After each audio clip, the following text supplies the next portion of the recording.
Magandang hapon! Kumusta po? Narito po ulit ang update natin para sa lagay ng ating panahon. Ngayong hapon po ng February 18, 2024 na kung saan sa ngayon ay patuloy pa rin po na easterlies ang hangin na mula sa Pacific Ocean ang umiihip po dito sa ating bansa at nananatili pa rin na walang anumang sama ng panahon sa loob at labas ng ating area of responsibility at consistent pa rin na walang bagyo na nakikita na tatawid dito po sa ating bansa hanggang po sa matapos ang buwan na ito ay posibleng storm free po tayo.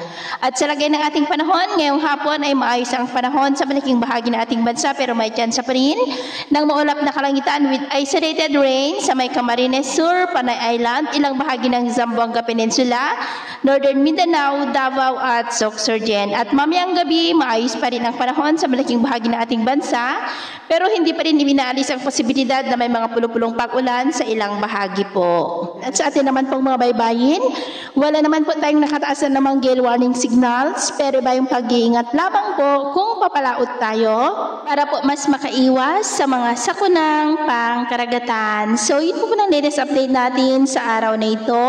At ako po muli si James na nagsasabing sa kahit na pagsubok po na darating sa ating buhay, huwag na huwag po tayong mawawalan ng pag-asa. Thank you and God bless.